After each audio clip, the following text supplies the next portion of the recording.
안녕하세요. 이혜경입니다. 오늘은 사무엘상 27장에서 31장입니다. 요즘 사무엘서를 읽으면서 다윗이라는 사람이 어떤 생각을 갖고 있고 또 어떤 행동들을 했는지 면밀히 살피고 있는데요.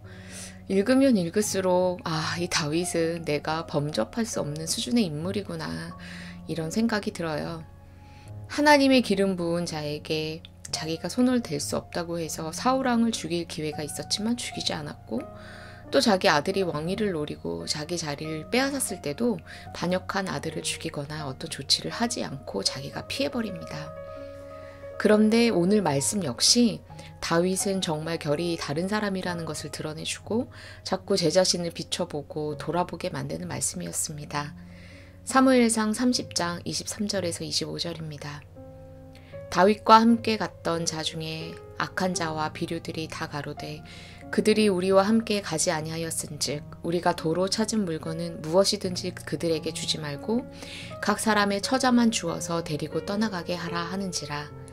다윗이 가로되 나의 형제들아, 여호와께서 우리를 보호하시고 우리를 치러 온 그 군대를 우리 손에 붙이셨은즉 그가 우리에게 주신 것을 너희가 이같이 못하리라.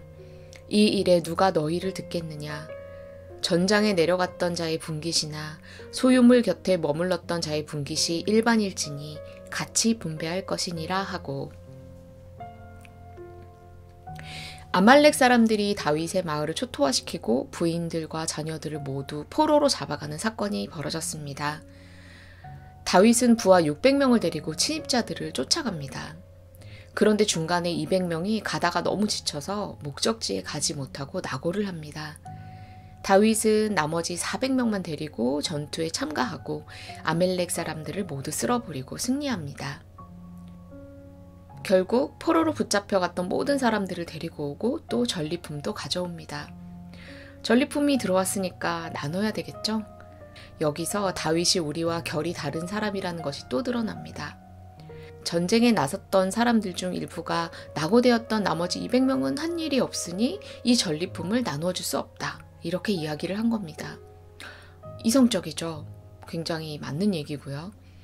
자본주의 논리로 보자면 투자도 안 했으니까 당연히 배당금을 받을 수가 없는 거죠. 모험을 감수한 사람들만이 그 열매를 맛봐야 하지 않겠습니까? 그런데 다윗은 또 달랐습니다. 하나님이 우리에게 주신 것이니 똑같이 나눠야 한다는 것이었습니다. 이런 거겠죠. 하나님이 승리를 주시지 않았다면 어차피 얻을 것도 없었으니 이 모든 것은 하나님 것이고 때문에 누가 위험을 무릅쓰고 전쟁에 나갔는지 아닌지에 상관없이 모든 것을 공평하게 나눠야 한다는 것입니다.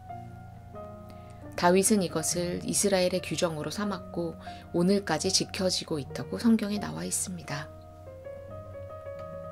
어쩌면 신약 시대에 사람들이 코이노니아를 실천하는 삶을 산 것도 이것에서 비롯된 게 아닌가 싶습니다. 약한 자를 위해, 능력이 없는 자를 위해 함께 나누는 것. 이건 사실 쉬운 게 아니죠.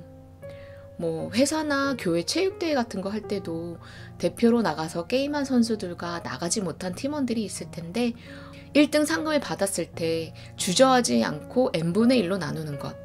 참가한 사람이나 참가하지 않은 사람이나 똑같이 나누는 것. 사실 이 정도는 할 수 있다고 생각해요. 조금 아깝겠지만요. 하지만 이거는 목숨을 거는 것이 아니라 그냥 친목도모를 위한 놀이잖아요. 그런데 이게 정말 내 목숨을 걸고 싸우는 것, 혹은 내 삶을 걸고 인생을 걸고 싸우는 것이라면은 이야기는 달라집니다. 죽을지도 모르지만 내가 나가서 싸워서 이겼는데 속편히 앉아있던 사람들과 이걸 나눈다고? 받아들이기가 쉬운 일은 아닙니다. 무노동, 무임금. 일하지 않으면 대가가 없는 것. 이게 우리의 상식이죠. 저는 아름다운 공동체의 삶을 꿈꾸고 있는데요. 아직 실천은 못하고 있지만 어쩌면 다윗이 행한 이런 마음과 비슷한 마음에서 출발하는 그런 비전을 꿈꾸고 있는 것 같아요. 하나님이 우리에게 주신 달란트가 각자 다르니까 누구에는 돈을 잘 버는 달란트를, 누구는 농사 잘 짓는 달란트를, 누구는 요리 잘하는 달란트를 각각 이렇게 주셨잖아요. 그래서 서로가 잘하는 것을 내어놓고 공유하고 그것을 감사하며 즐기는 삶. 그리고 덧붙여 여러 가지 이유로 예를 들어 능력이 없던지, 아니면 아파서 무엇을 할 수 없던지, 아니면 아무것도 할 수 없는 어떤 상황에 놓여 있던지, 그런 사람들도 기꺼이 우리가 공유하는 것을 함께 공유할 수 있는 그런 공동체, 누군가 소위 놀고 먹어도 아무도 눈치 주지 않는 그런 공동체를 만들어가는 것을 꿈꾸고 있습니다. 아마 이게 꿈으로 끝날지도 모르겠어요. 마음은 원하지만 육신이 약하지 않나요? 우리 인간이 다윗의 행동을 보며 아, 저런 사람도 있구나. 그러니 그것이 절대 불가능한 일은 아니겠다. 라고 조금의 위안을 얻는 아침입니다. 신약에 9시, 12시, 3시에 이렇게 온 사람들에게 동일한 임금을 준 것을 가지고 맨 아침에 왔던 사람이 아, 저녁에 온 사람과 내가 어떻게 이렇게 같이 똑같은 임금을 받느냐라고 항의했던 그 말씀 기억나시죠? 우리는 아마 항의할 겁니다. 하지만 하나님의 셈법은 다른 것 같아요.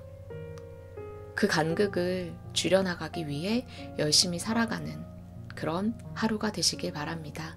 행복한 하루 되세요. 감사합니다.